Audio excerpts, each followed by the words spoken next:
today, and it's normal as a farmer. I usually go to my farm, so I went to my farm along Boko Road, and on our way back, we started hearing some gunshots. We discovered people who were dressed in black. And from our experience, it was very clear that these are Fulani militia men, bandits.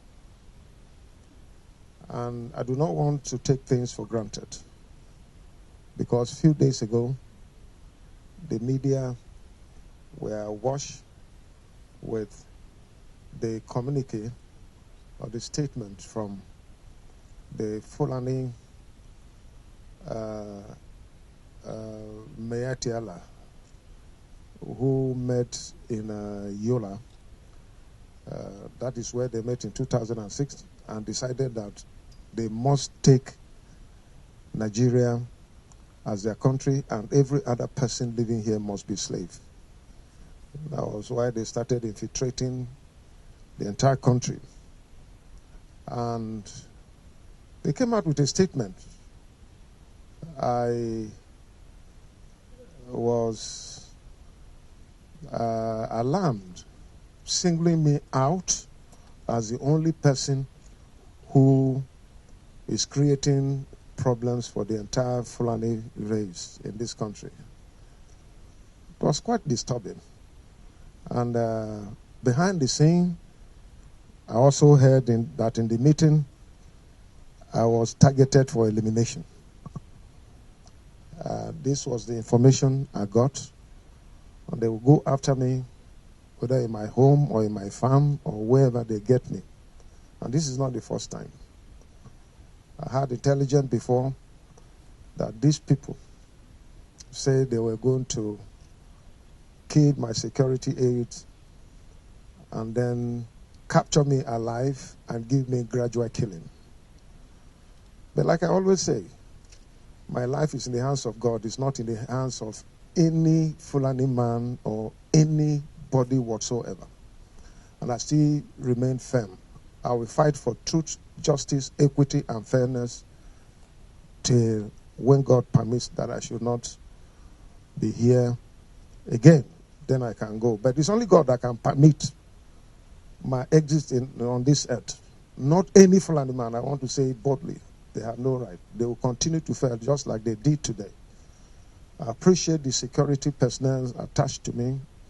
They were able to repel them, and they could not have access to me. And thank God for my fitness to have run for more than 1.5 kilometers without stopping. It means that God has given me strength, and I'm grateful to God.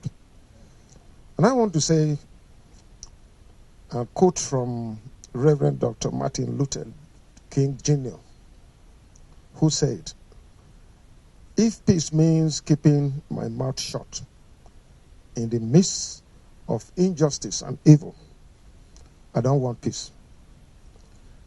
If peace means willingness to be exploited economically, dominated politically, humiliated and segregated, I don't want peace."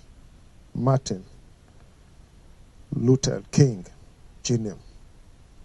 This is what he said. And I stand with him. I'm not going to subject myself to intimidation of anyone whatsoever. I don't have problems with any Fulani man or Fulani race. But I have problems with Fulani bandits who have vowed to take over Nigeria as their ancestral home.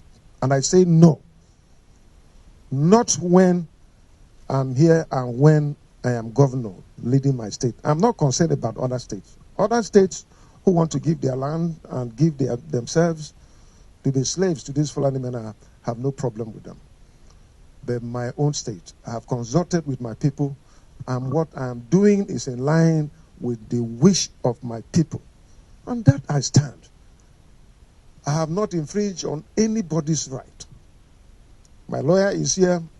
He's going to extend a petition against the leadership of Fulani herdsmen, or whatever you call them, Myetti, because they came out to target me, and behind the scene, they have planned to eliminate me. And I'm seeing that on my own land.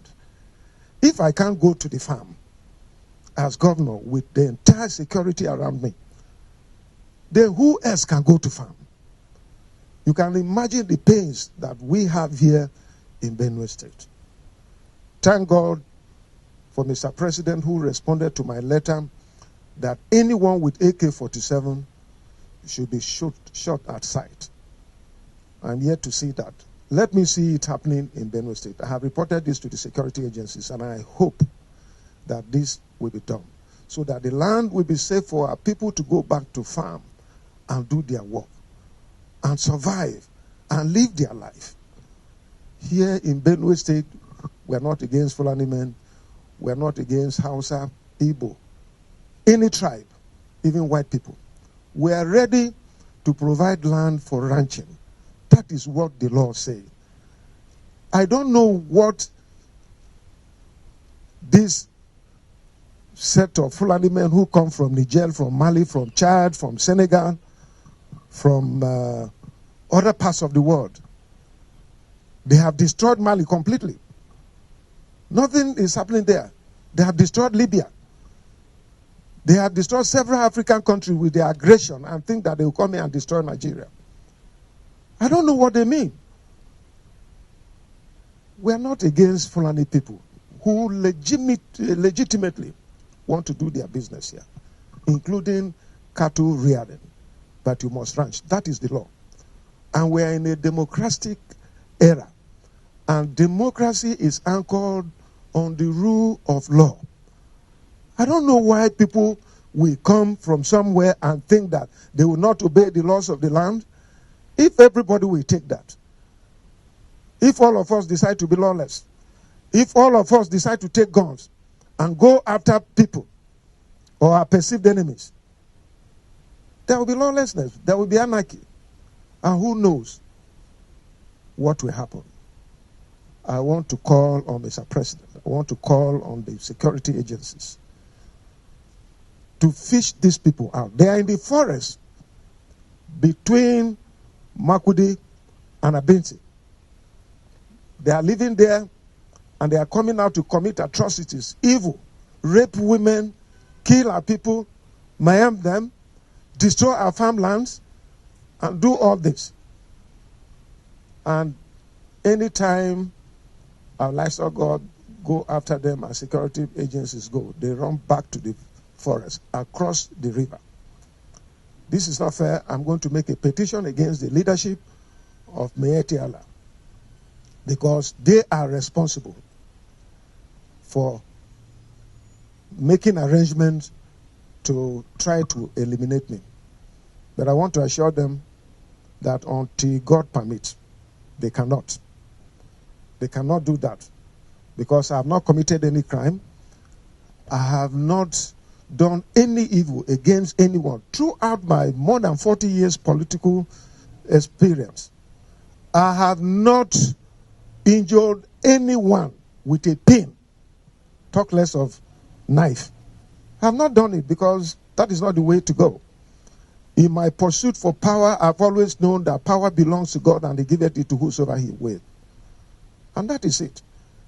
And so I don't know why these people think wherever they are getting their destiny. But up to today, I've been calling for the arrest of these people since 2017. And they are going about their normal business in Abuja, in Yola, in Kano, everywhere, without security men inviting them for questioning. And the worst thing that pains me is these people are protected by our Nigerian security men, our taxpayers' money, our security men that are inadequate because of the crisis caused by this Myetti. And the police are still protecting them. What is the reason? Are we second-class citizens? I'm not second-class citizen to anyone in this country. I pay tax, just like any other person, and I'm law-abiding, and I hope that the security agencies will question these people, why they should single me out in their Yola meeting and behind the scene giving orders for me to be eliminated, and I have seen the result today. If not for the security personnel that were with me, I don't know, maybe I would have been a story. So that is it, but I'm going to make a petition to the president and to the security agencies for the leadership of Myetti to be arrested. They have no right. What they are doing is not correct, and government must not fold its hands. I believe in the unity of this country, and I'm not against anyone. I'm not fighting anyone. But I'm fighting for the right of the people that elected me. I'm fighting for justice, equity, and fairness. And I cannot compromise that one. And the law prohibiting open grazing in Benue State can never be reviewed. We're not going to do that. I've consulted with my people, and my people say that it will never be reviewed. On that we stand. Rather, if we're reviewing it, we're going to put more stringent conditions attached to it. For instance, the payment of fine on heads of cattle that are arrested in Benue State. So nobody should think about that.